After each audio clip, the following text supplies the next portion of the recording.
Môre broers en susters, ek groet julle in die kosbare naam van ons koning Jesus.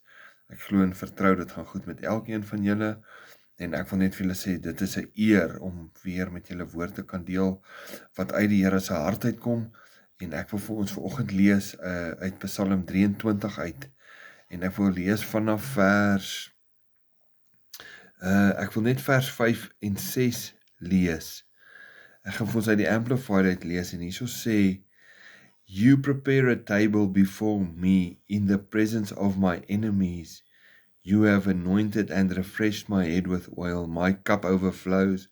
Surely goodness and mercy and unfailing love shall follow me all of the days of my life, and I shall dwell forever throughout all my days in the house and in the presence of the Lord. Halleluja, amen. Prys die Here, nê? Kyk wat sê hy hierso. Hy sê, you prepare a table before me in the presence of my enemy. Nou, ek sien dit in my gees as 'n groot feesmaal of 'n tafel met lekker kos op. Louis Giglio het ook so 'n video gedoen van die tafel, om nie te laat die vyand by jou tafel aansit nie. Maar dis nie waar ek wil praat nie.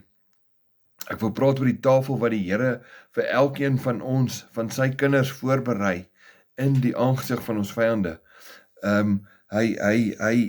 Hy sê hierso, my cup overflows, maar ek praat oor die tafel. Hy berei hierdie tafel met wonderlike kos en seëninge en blessings en salwing en alles op hierdie tafel. En die vyand kan niks daarvan afvat of wegneem tensy ons hom toelaat nie. Maar wat die kruks is hy berei die tafel vir ons in die aangesig, in die middel van 'n, sien dit so, in die middel van 'n oorlog, sit jy by hierdie tafel met hierdie wit lap oor en jy sit en eet aan jou feesmaal, want niks, en Jesus sit aan die oorkant, want niks kan jy oorkom nie, want daai tafel is vir jou, kind van God, voorberei, wat God vir jou voorsit, en ek wil hê julle moet agslaan daarop is, dit is joune. Dis joune, gaan sit net aan die tafel. Al gaan dit hoe sleg, al lyk die omstandighede hoe erg, daai is dis jou goddelike reg, omdat jy kind van God is, om aan tafel te gaan sit. Want hier sê ook, in Afrikaans sê, goedheid en guns sal my volg al die dae van my lewe, solank ek in die huis van die Here bly. In Engels sê dit hierso, surely goodness and mercy and unfailing love shall follow me all the days of my life, and I shall dwell forever throughout all my days in the house and in the presence of the Lord.